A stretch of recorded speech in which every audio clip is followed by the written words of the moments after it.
Юань империясы. Орта ғасырда Қытайда осындай мемлекет болған. Бірақ оның негізін қалаған қытайлар емес. Сонда кім деп ойлайсың? Ол Шыңғыс ханның ұрпақтары. Көшпенділер Қытайды жаулап алғанымен қоймай, алып флот жасақтап, самурайлармен шайқасып, қағаз ақша өндірген.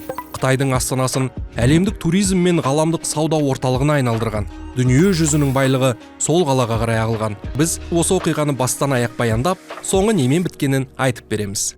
Қытайдағы моңғолдар 13-ші ғасыр. Мынау Қытай, ал мынау моңғолдар.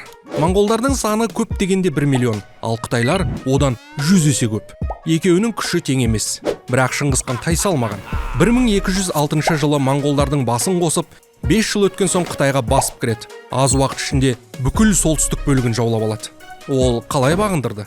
Біріншіден, қуатты әскер жасақтады. Екіншіден, қытайлардың өз ішіндегі алауыздықты пайдаланып кетті. Ол кезде Қытай екі мемлекеттен тұратын. Солтүстігінде Цзин мемлекетін көшпенді шүршіттер басқарса, оңтүстігі Сун династиясы деп аталды. Екеуі бір-бірімен жау еді.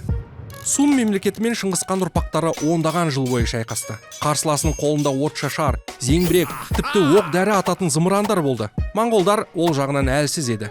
Сол үшін одақтастарын, яғни көшпенді түркі және мұсылман инженерлерін көмекке шақырды. Олар моңғолдарға катапульталар, требушеттер, яғни қамалдың қақпасын жарып өтетін ауыр тас лақтыратын машина жасап берді. Осы қарулардың арқасында моңғолдар жеңіске жете бастайды.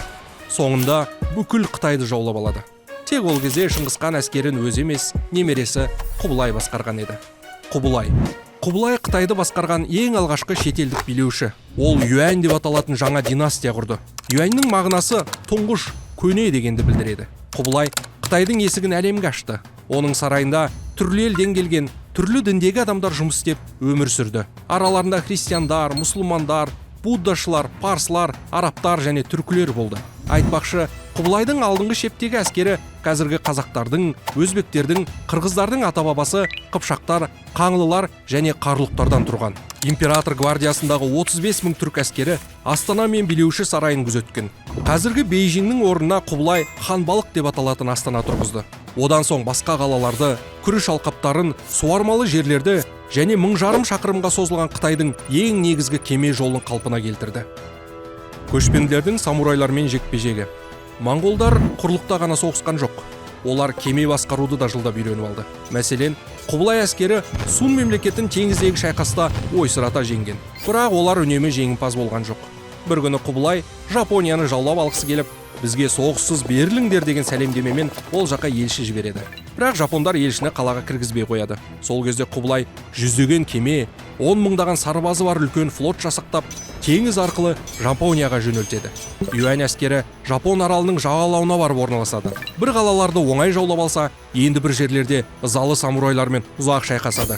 Шайқастардың бірінде тіпті моңғол флотының адмиралы қаза табады. Осы кезде күтпеген жайт болады.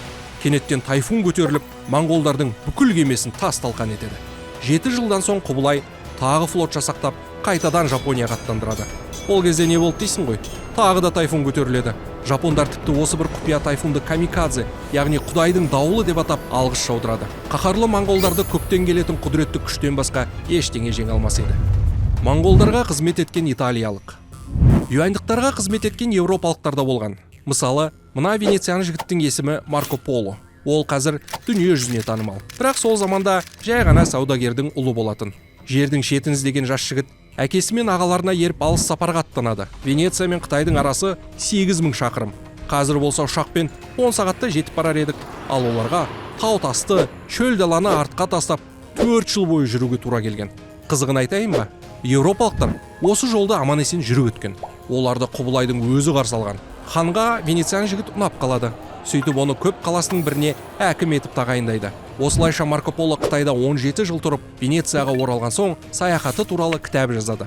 Бұл кітап ғасыр бестселлер атанып, әлемді өзгертуге ықпал етеді. Одан шабыт алған Кристофер Колумб кейін Америкаға дейін жүзіп барады. Алтынның орнын басқан қағаз. Марко Поло халықаралық тәжірибесі бар саудагер еді. Ол өмірінде венециялық дукатты да, византиялық иперперді де, араб динарын да ұстап көрген адам. Қысқасы ақшаның түр-түрін біледі. Бірақ Қытайдағы жағдайға қатты таң қалады.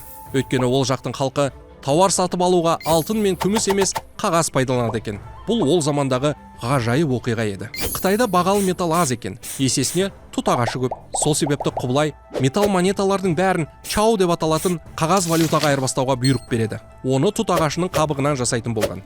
Міне, осыдан біз моңғолдардың еуропалықтардан 200 жыл бұрын жаппай қағаз өндірісін бастап кеткенін көреміз. Әрине, бұл адамзат тарихындағы ең алғашқы қағаз ақша емес. Дегенмен, дәл осы юань императорлары оларды бүкіл мемлекет аумағына таратқан.